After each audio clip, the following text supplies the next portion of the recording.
أعوذ بالله من الشيطان الرجيم. بسم الله الرحمن الرحيم. ولسليمان الريح غدوها شهر ورواحها شهر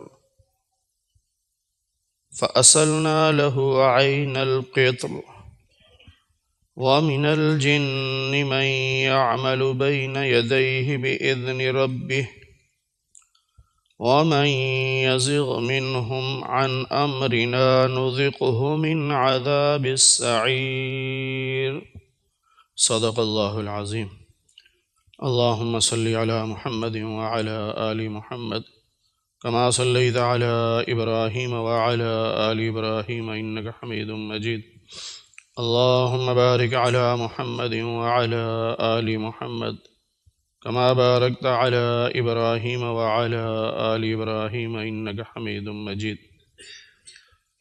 22ویں پارے کا 8واں رکوع سورہ سبا کی آیت نمبر 12 سے درس کا آغاز ہو رہا ہے۔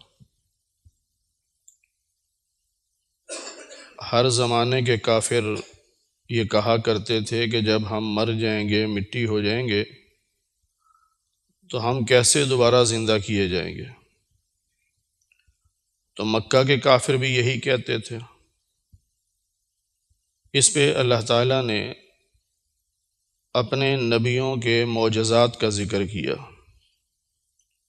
داؤد علیہ السلام کے معجزات کا ذکر کیا کہ جب وہ پڑھتے تھے تو پہاڑ اور پرندے بھی ساتھ پڑھتے تھے۔ پھر انہیں زرہ بنانے کا حکم دیا تو اللہ نے لوہے کو ان کے لیے نرم کر دیا کہ جب لوہے کو ہاتھ میں پکڑتے تو وہ موم کی طرح نرم ہوتا، پھر اس میں ڈیزائننگ کر کے پھر نیچے رکھتے، پھر وہ لوہا بن جاتا۔ تو یہ اللہ تعالیٰ نے ان کو سمجھایا کہ جو اللہ اپنے نبیوں کو اس طرح کے معجزات دے سکتا ہے، وہ اللہ اپنے بندوں کو دوبارہ زندہ کر سکتا ہے۔ داؤد علیہ السلام کے بیٹے حضرت سلیمان علیہ السلام یہ بھی اللہ کے رسول ہیں اور اپنے وقت کے بادشاہ بھی تھے، اور آپ نے اللہ سے دعا مانگی تھی کہ یا اللہ مجھے ایسی حکومت دینا کہ جیسی میرے بعد کسی کو حکومت نہ ملے۔ اللہ نے پھر آپ کو ایسی حکومت دی جو دنیا میں کسی اور کے پاس نہیں۔ ان میں سے ایک تو یہ ہے کہ اللہ نے ہوا پر آپ کو حکومت دی، ہوا آپ کے تابع ہو گئی۔ آپ کا ایک بڑا تخت تھا، بہت بڑا تخت تھا، اس پہ آپ تشریف فرما ہوتے، آپ کے وزیر مشیر جتنے لوگ بٹھانے ہوتے سب بیٹھ جاتے۔ آپ ہوا کو حکم دیتے تو ہوا اس تخت کو اڑا کر لے جاتی جہاں آپ چاہتے۔ تو اس معجزے کا ذکر اللہ یوں فرما رہے ہیں کہ وَلِسُلَيْمَانَ الرِّيحَ، کہ ہم نے سلیمان علیہ السلام کے لیے ہوا کو تابع کر دیا۔ غُدُوُّهَا شَهْرٌ وَرَوَاحُهَا شَهْرٌ، کہ صبح سے دوپہر تک وہ ہوا اتنا سفر طے کرتی جتنا ایک مہینے میں طے ہوتا ہے، اور پھر دوپہر سے شام تک اتنا سفر طے کرتی جتنا ایک مہینے میں طے ہوتا ہے۔ عموماً پہلے زمانوں میں جو سفر ہوتا تھا وہ صبح سویرے شروع کرتے اور ظہر سے پہلے وہ سفر ختم کر دیتے۔ جہاں منزل آتی وہاں اتر جاتے، پھر خیمے لگاتے، وہاں رہتے، رات گزارتے، صبح سویرے پھر چل پڑتے۔ اور یہ جو ایک دن کا سفر تھا یہ عموماً 16 میل ہوتا تھا، 16 میل۔ تو اس حساب سے دیکھا جائے تو صبح سے دوپہر تک ہوا جو ہے وہ 480 میل کا سفر طے کرتی، اور پھر دوپہر سے شام تک بھی اسی طرح، یعنی 950 میل کا سفر ایک دن میں طے کر دیتی۔ تو اللہ کہتے ہیں یہ ہمارا معجزہ نہیں، یعنی ہم نے اپنے محبوب اپنے نبی کو سلیمان علیہ السلام کو یہ معجزہ دیا۔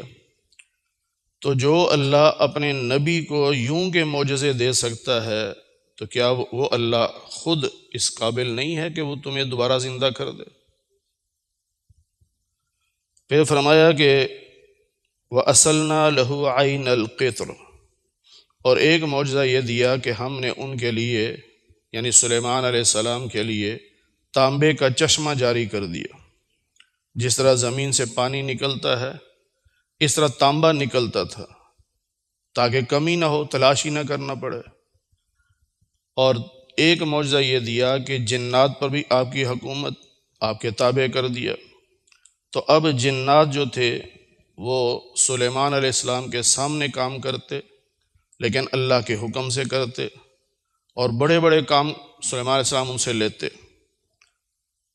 اور اللہ فرماتے ہیں کہ جو جنات میں سے ہمارے حکم کی نافرمانی کرے تو ہم اسے بھی جہنم میں پھینکیں۔ بعض لوگ جو اپنے عقل کے پیچھے چلتے ہیں وہ اس طرح کے الٹے سیدھے سوال کرتے ہیں کہ جن آگ سے بنا ہے تو جب اسے جہنم کی آگ میں پھینکیں گے تو اسے کیا فرق پڑے گا؟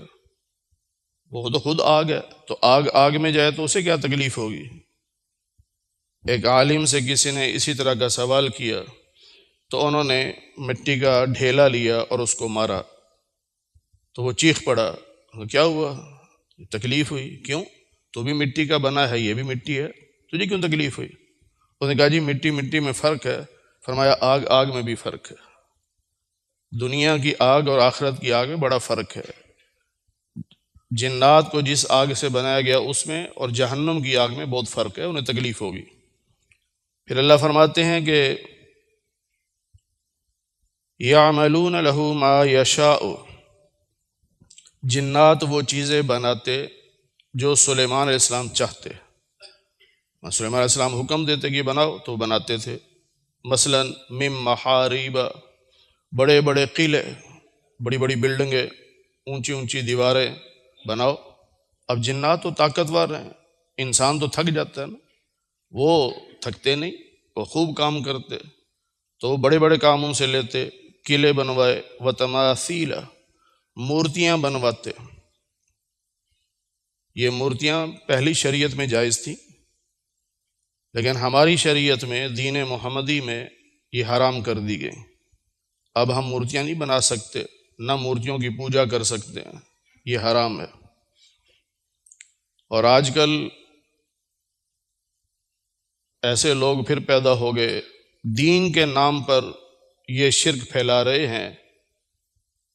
ایک ویڈیو نظر سے گزری کہ مورتی بنائی ہے اتنی بڑی اور سبز چادر سے اس کو پہنائی ہوئی، داڑھی اس کی لگائی ہوئی، اور کہتے ہیں یہ شیخ عبد القادر جیلانی کی مورتی ہے، اور اس کو پانی سے غسل دے رہے ہیں جس طرح ہندو لوگ اپنے بتوں پر دودھ بہاتے ہیں، وہ پانی بہا رہے ہیں۔ اور پوچھو تو ہم تو مسلمان ہیں، دیندار ہیں، اسلام کا دعویٰ بھی ہے، دین کا دعویٰ بھی ہے، اور کام شرکیہ کر رہے ہیں۔ پہلی شریعتوں میں سجدہ تعظیمی جائز تھا لیکن ہماری شریعت میں یہ بھی حرام کر دیا گیا۔ ہر شریعت میں حکم الگ الگ ہیں، تو جس شریعت میں جائز ہو اس شریعت کے ماننے والوں کے لیے وہ جائز ہے۔ تو سلیمان علیہ السلام کی شریعت میں یہ مورتیاں جائز تھیں تو اس دور میں وہ مورتیاں بنواتے تو ٹھیک تھا، لیکن اس کی مثال لے کے آج کوئی کہے کہ جی سلیمان علیہ السلام کے دور میں مورتیاں تھیں تو ہم کیوں نہیں بنا سکتے؟ بھائی ہماری شریعت میں اللہ نے حرام قرار دے دیا۔ اب یوسف علیہ السلام کو جب ان کے والد، والدہ اور بھائی آئے ہیں مصر میں اکٹھے ہو کر تو انہوں نے سجدہ کیا ہے، اور یہ سجدہ تعظیمی ہے، ان کی شریعت میں جائز تھا، ہماری شریعت میں جائز نہیں۔ تو اس لیے اس بات کو ذہن میں رکھنا چاہیے کہ ہماری شریعت میں وہ عمل جائز ہے یا ناجائز ہے۔ ہم یہ عذر نہیں پیش کر سکتے کہ پہلی شریعت میں تھا تو اب کیوں حرام ہے، بھئی اللہ کا حکم ہے، ہم تو اللہ کے حکم کے پابند ہیں۔ اب سیدنا آدم علیہ السلام دنیا میں تشریف لائے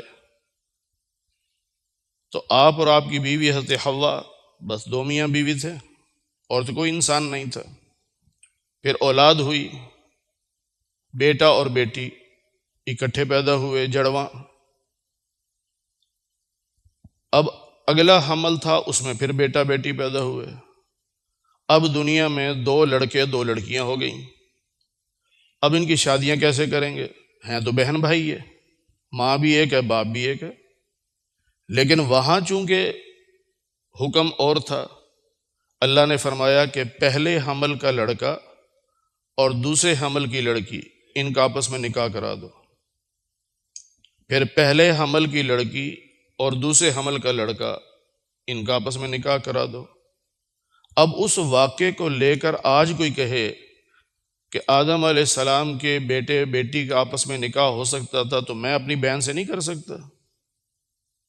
بھائی اس شریعت کا حکم اور تھا، آج کی شریعت کا حکم اور ہے، اس لیے ہم نے یہ دیکھنا ہے کہ ہمیں حکم کیا ہے۔ پھر اللہ فرماتے ہیں کہ وَجِفَانٍ کَالْجَوَابِ، بڑے بڑے تالاب بناتے، جیسے تالاب ہوتے ہیں اس طرح کے بڑے بڑے برتن وہ بناتے۔ وَقُدُورِ الرَّاسِيَاتِ، اور بعض دیگیں بناتے، دیگیں وہ جو چولہے کے اوپر جمی ہوئی ہوتی ہیں، یعنی اتارنا نہ پڑتا ان کو۔ بعض دیگیں بڑی بڑی دیگیں ہوتی ہیں، چولہے کے اوپر ہی رہتی ہیں، فکس کر دیتے ہیں، اتارتے نہیں ہیں۔ تو اس طرح کی بڑی بڑی دیگیں اور بڑے بڑے تالاب اور مورتیاں اور قلعے یہ جنات بناتے۔ اب اللہ کیا فرما رہے ہیں کہ دیکھو کتنے معجزات دیے ہیں سلیمان علیہ السلام کو، کہ ہوا بھی ان کے تابع ہے، جنات بھی ان کے تابع ہیں، اور تانبے کا چشمہ جاری ہے۔ تو اب کرنا کیا چاہیے؟ اعملوا آل داود شکرا، اے داؤد کی اولاد عمل کرو، شکر ادا کرو، یعنی اللہ کا حکم مانو اور اس کے ساتھ ساتھ شکر ادا کرو۔ وقلیل من عبادی الشکور، اور اللہ خود شکوہ کر رہے ہیں کہ میرے بہت کم بندے ہیں جو شکر ادا کرتے ہیں۔ یہ قرآن کریم میں اور بھی کئی مقامات پہ اللہ نے شکوہ کیا ہے کہ چاہیے تو یہ کہ قدم قدم پہ اللہ کا شکر ادا کریں، لیکن بہت سارے لوگ ہیں جو ناشکرے ہیں، اللہ کا شکر ادا نہیں کرتے۔ اور اس دنیا میں یہ جنگ چل رہی ہے حق اور باطل کی۔ 8ویں پارے میں ہم تفصیل پڑھ چکے سورہ اعراف میں کہ شیطان کو جب جنت سے نکالا گیا تو اس نے چیلنج یہ دیا تھا کہ اللہ میں آپ کے بندوں کو ناشکرہ بناؤں گا،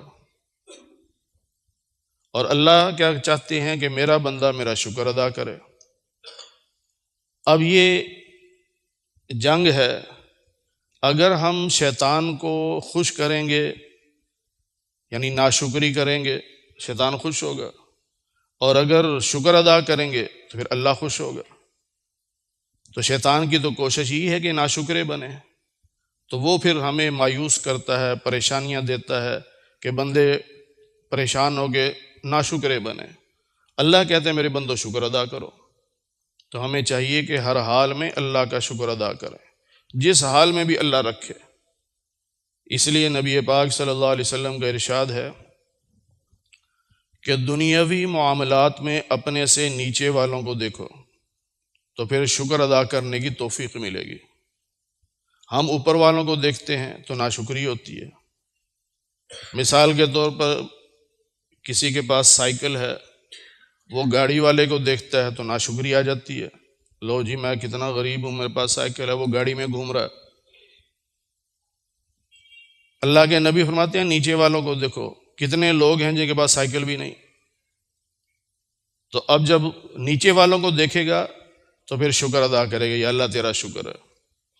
جس طرح شیخ سعدی رحمۃ اللہ علیہ کے بارے میں مشہور ہے کہ ایک دن بازار میں نکلے تو پاؤں میں جوتا نہیں تھا، ننگے پاؤں تھے، تو دل میں خیال آیا کہ یہ زمانہ بھی آنا تھا کہ میرے پاس جوتے نہیں۔ تھوڑا سا آگے چلے تو اللہ نے دکھایا کہ ایک آدمی آ رہا ہے جس کے پاؤں ہی نہیں ہیں، اب وہ گھٹنوں کے بل چل رہا ہے، تو فوراً توبہ کی، یا اللہ تیرا شکر ہے میرے پاؤں تو سلامت ہے نا، جوتا نہیں تو کیا ہوا۔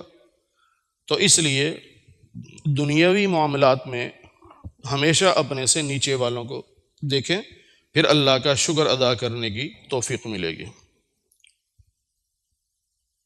فلما قضینا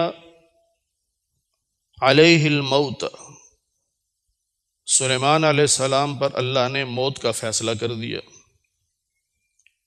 اب سلیمان علیہ السلام کو پتہ چل گیا کہ میری موت کا وقت آ گیا، اور آپ نے مسجد اقصیٰ کی تعمیر شروع کرا رکھی تھی، جنات سے کام لے رہے تھے کہ بناؤ بھائی۔ اب اگر جنات کو پتہ چل جاتا کہ سلیمان علیہ السلام تو وفات پا گئے، وہ کام چھوڑ دیتے، مسجد ادھوری رہ جاتی۔ تو سلیمان علیہ السلام نے یہ طریقہ اختیار کیا کہ ایک لکڑی لے کر اس کو زمین میں گاڑا اور اس کے ساتھ ٹیک لگا کے کھڑے ہو گئے۔ اب وہ جنات جب دیکھتے کہ سلیمان تو کھڑے ہیں، وہ کام کرتے رہتے، وہ پھر مڑ کے دیکھتے وہ کھڑے ہیں تو وہ کام کرتے رہتے، حالانکہ ان کی روح قبض کر چکی تھی سلیمان علیہ السلام کی۔ جب وہ مسجد تعمیر ہو گئی اور اس دوران میں اللہ تعالیٰ نے ایک کیڑا مسلط کیا لکڑی پر، جس نے اس کو کھا لیا، اندر سے وہ کھوکھلی ہوئی اور وہ ٹوٹی، تو سلیمان علیہ السلام بھی نیچے گرے۔ اب جب نیچے گرے تو تب جنات کو پتہ چلا کہ سلیمان علیہ السلام تو وفات پا گئے، تو یہ کیا ماجرا ہوا؟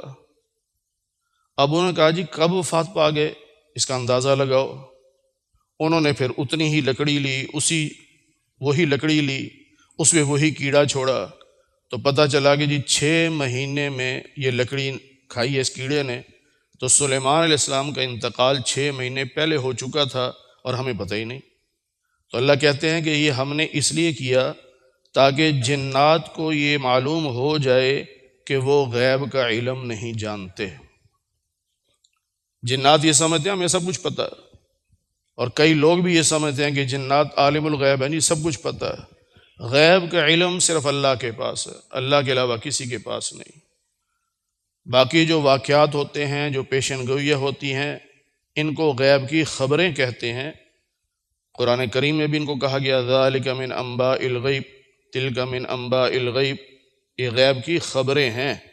اب غیب کی خبریں اللہ کسی بھی نبی کو دے، کسی ولی کو دے، کسی فرشتے کو دے، کسی جن کو دے، جتنی چاہے دے دے، یہ اللہ کا کام ہے۔ اللہ دیتا ہے، ان کے پاس غیب کی خبریں آ جاتی ہیں، لیکن غیب کا علم نہیں آتا۔ غیب کا علم صرف اللہ کے پاس ہے۔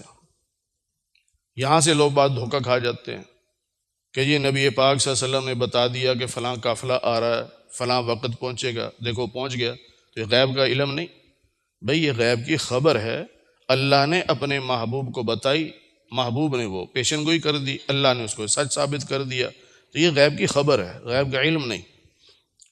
ملا علی قاری رحمۃ اللہ علیہ بہت بڑے عالم گزرے ہیں، ہر مسلک والا ان کو مانتا ہے کہ بہت بڑے عالم ہیں۔ انہوں نے لکھا کہ غیب کا علم اس علم کو کہتے ہیں جو بغیر کسی ذریعے کے حاصل ہو، بغیر ذریعے کے، اور بغیر ذریعے کے علم صرف اللہ کا ہے، باقی سب کا علم کسی نہ کسی ذریعے کا محتاج ہے۔ میں نے استاد سے پڑھا تو استاد کے ذریعے سے ملا، نبی کے پاس علم آیا فرشتے کے ذریعے سے، فرشتے نے آ کے بتایا تو وہ تو ذریعہ بن گیا۔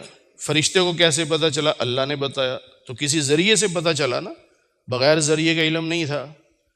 تو بغیر ذریعے کے جو علم ہوتا ہے اسے علم غیب کہتے ہیں، اور وہ بغیر ذریعے کے جو علم ہے وہ صرف اللہ کا ہے۔ اللہ کا علم کسی ذریعے کا محتاج نہیں ہے، اس لیے عالم الغیب اللہ کی ذات ہے۔ تو اللہ فرما رہے ہیں کہ فلما قضینا علیہ الموت، جب ہم نے موت کا فیصلہ کر لیا سلیمان علیہ السلام پر، یعنی موت دے دی، تو ما دلہم علی موتہ، تو ان جنات کو نہیں پتہ چلا ان کی موت کا، الا دابۃ الارض، مگر جب زمین کے کیڑے نے اس لکڑی کو کھا لیا، تب انہیں پتہ چلا کہ سلیمان علیہ السلام تو وفات پا چکے۔ اب بعض لوگ ہو سکتا ہے یہاں پر بھی اشکال کریں کہ دیکھو جی نبی پہ موت آئی، اور سنی حضرات کہتے ہیں کہ نبی قبر میں زندہ ہیں، تو یہاں قرآن کہہ رہا ہے کہ موت آئی۔ موت سے کوئی بری نہیں ہے، صرف اللہ کی ذات ہے جس پہ موت نہیں۔ ہر نبی پہ موت آئی ہے، ہر نبی پہ آئی۔ عیسیٰ علیہ السلام ابھی زندہ ہیں، لیکن وہ بھی جب دنیا میں آئیں گے موت ان پہ بھی آئے گی۔ موت کا تو کوئی انکاری ہے ہی نہیں۔ اب جو لوگوں نے اختلاف کیا وہ اختلاف یہ ہے کہ مرنے کے بعد اگلی جو زندگی شروع ہوتی ہے جس کو حیات برزخی کہتے ہیں، تو وہ حیات ہے کہ نہیں ہے، اس میں زندہ ہیں کہ نہیں ہے؟ تو اس میں تمام انبیاء علیہم السلام اپنی اپنی قبروں میں زندہ ہیں۔ اب جی کیسے زندہ؟ بھئی وہ جہان اور ہے، اللہ کہتے ہیں تمہیں سمجھ نہیں آ سکتی، وَلَٰكِن لَا تَشْعُرُونَ، تمہیں سمجھ نہیں آ سکتی، بس مان لو کہ وہ زندہ ہے۔ بھئی اتنا عقیدہ رکھنا کہ ہر نبی اپنی قبر میں زندہ ہیں اور وہ سلام سنتے ہیں، حدیث پاک میں ہے۔ اب کیسے زندہ ہیں اس پہ بحث نہیں کرنی چاہیے۔ جب رب نے کہہ دیا تمہیں سمجھ نہیں آ سکتی تو پھر اس پہ بحث کرنی ہی نہیں چاہیے، اور اس پر امت کا اجماع ہے۔ ایک ہے عام لوگوں کی زندگی، میں ہوں، آپ ہیں، ہمارے ماں باپ ہیں، عام لوگ جو ہیں، کیا یہ زندہ ہیں یا نہیں، یہ سنتے ہیں یا نہیں سنتے، ان کی قبروں پہ جا کے کچھ عرض کریں یہ سنیں گے کہ نہیں سنیں گے، اس میں اختلاف ہے، اور اختلاف صحابہ کا بھی رہا اس میں۔ اس لیے علماء کہتے ہیں کہ اس میں تو بحث کی ضرورت ہی نہیں ہے۔ اگر کوئی کہے کہ وہ سنتے ہیں تو ٹھیک ہے، ان کے پاس بھی دلائل ہیں، اگر وہ کہیں کہ نہیں سنتے، ٹھیک ہے، ان کے پاس بھی دلائل ہیں، ادھر بھی صحابہ ادھر بھی صحابہ، ادھر بھی احادیث ادھر بھی احادیث، عام لوگوں میں۔ لیکن نبی کے بارے میں کوئی اختلاف نہیں ہے کسی بھی صحابی کا، اور نہ کسی بعد کے عالم کا اختلاف ہے، سب کا اتفاق ہے کہ انبیاء علیہم السلام اپنی قبروں میں زندہ ہوتے ہیں، کیونکہ نبی پاک صلی اللہ علیہ وسلم نے خود فرمایا الانبیاء احیاء فی قبورہم یصلون، انبیاء قبروں میں زندہ ہیں، نماز بھی پڑھتے ہیں۔ یہ کیسے پڑھتے ہیں؟ وہ اللہ کا کام ہے، وہ ہمارا کام نہیں ہے، بس جتنا رب نے کہہ دیا اتنا مان لو، جتنا نبی نے بتا دیا اتنا مان لو، آگے بحث میں نہیں پڑھنا چاہیے۔ پھر اللہ فرماتے ہیں کہ فلما خر، جب یہ لکڑی گری اور پھر سلیمان علیہ السلام گرے تو تبینت الجن، اب جنات پر یہ بات واضح ہوئی کہ اللہ کانوا یعلمون الغیب، کہ اگر یہ جن غیب جانتے ہوتے تو ما لبثوا فی العذاب المہین، تو اس ذلت والے عذاب میں مبتلا نہ رہتے، یعنی مسجد بنانے میں جو مشقت اٹھاتے رہے یہ نہ کرنی پڑتی۔ اگر ان کے پاس غیب کا علم ہوتا تو غیب کا علم تو تھا نہیں، اس لیے پتہ ہی نہیں چلا۔ تو یہاں جو چیز سمجھائی جا رہی ہے کہ غیب کا علم صرف اللہ کے پاس ہے، اور جو کافر، ہر دور کا کافر کہتا ہے کہ جب مر جائیں گے، مٹی ہو جائیں گے، ہمارے جسم کے ریزے ریزے ہو جائیں گے، ہڈیاں بھی بکھر جائیں گی، کیسے زندہ ہوں گے؟ تو اللہ نے یہ دکھایا اور بتایا ہے کہ داؤد علیہ السلام کے معجزات کو دیکھو، سلیمان علیہ السلام کے معجزات کو دیکھو، جو اللہ اپنے نبیوں سے ایسے کام ظاہر کروا سکتا ہے وہ اللہ طاقت رکھتا ہے کہ تمہیں بھی دوبارہ زندہ کر دے۔ اللہ تعالی ہمیں قرآن کریم کی صحیح سمجھ نصیب فرمائے۔